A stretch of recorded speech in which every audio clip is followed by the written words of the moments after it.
নমস্কার সকলকে। সকলে কেমন আছো? আশা করছি সকলে খুব ভালো আছো। আমি প্রিয়া, আমিও কিন্তু বেশ ভালো আছি। আর আমার চ্যানেল প্রিয়ার সংসারে তোমাদের সকলকে অনেক অনেক স্বাগত। আজকে দেখো একটা চাঁদেরি কটন রেড কালারের পরে রেডি হয়েছে, হালকা একটু লিপস্টিক, ছোট টিপ, সিঁদুর আর এমনি একটা সুইসুতো কানের দুল পরে রেডি হয়েছে। খুবই ন্যাচারাল রেডি হয়েছি, যাচ্ছি একটু আমাদের পাড়ার মা শীতলাকে বরণ করতে। তো চলো যাওয়া যাক।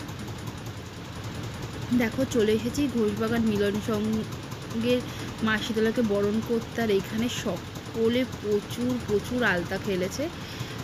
আমরা যে কোনো জায়গায় ভাসানে দেখি লোকে আবির খেলে, সিঁদুর খেলে, বাট আমাদের এই শীতলা পুজোটা রয়েছে, এটাকে বড় বাড়ির শীতলা পুজো বলা হয়।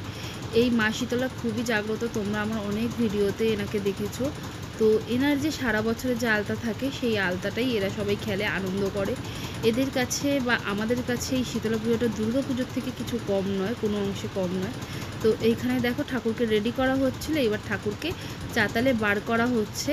তার কারণ ঠাকুরকে চাতালে বার করেই তারপরে কিন্তু ঠাকুরকে বরণ করা হয়। আর আজকে তো আমি বরণ করতে এসেছি, তো আমি কোনো রকম কোনো হুড়োহুড়ি তাড়াহুড়ো কিছু না করে আমি সবার শেষের জন্য অপেক্ষা করছি, যাতে সবার হয়ে যাওয়ার পরে আমি আর কি বরণটা করতে পারি। কারণ আমার একটু বরণ করতে সময় লাগে, আর আমি একটু ফাঁকাটাই পছন্দ করি, হুড়োহুড়ি করতে পারি না।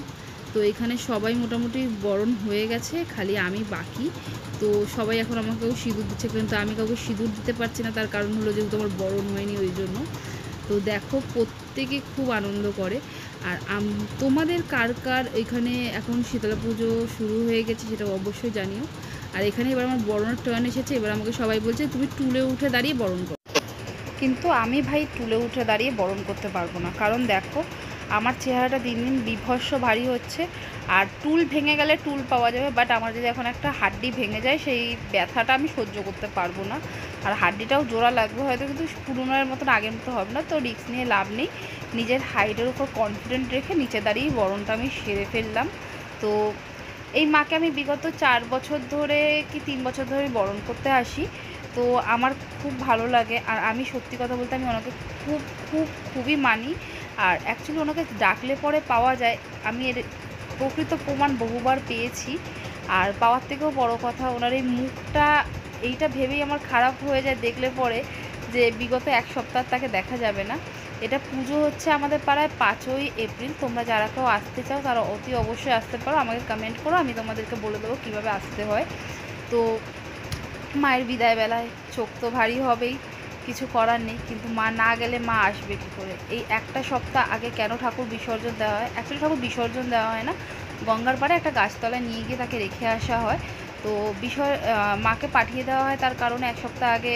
কারণ সারা বছর উনি মন্দিরে থাকে, মন্দির পরিষ্কার হবে, রং হবে, তার গয়নাগাটি যে সারা বছর তিনি পরে থাকেন সেইগুলোকে আবার পালিশ করা হবে, রং করানো হবে। এই জন্য মাকে 1 সপ্তাহ আগে বিদায় দিয়ে আসা হয়, এবং মাকে খুব আনন্দ করে আবার নিয়ে আসা হয় একটা সপ্তাহ পরে।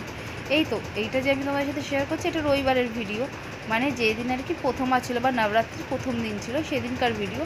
তো মোটামুটি মা বৃহস্পতিবার শুক্রবার নাগাদ চলে আসবে। আমি মায়ের আসার ভিডিও তোমাদের সাথে অতি অবশ্যই শেয়ার করব। এই ছোট্ট ভিডিওটা যদি তোমাদের ভালো লেগে থাকে তোমরা একটু লাইক করে দিতে পারো, কমেন্ট করে জানাতে পারো যে তোমাদের কার কার পাড়ায় পুজো হয়ে গিয়েছে বা হবে। তো আমার বরণ কমপ্লিট করে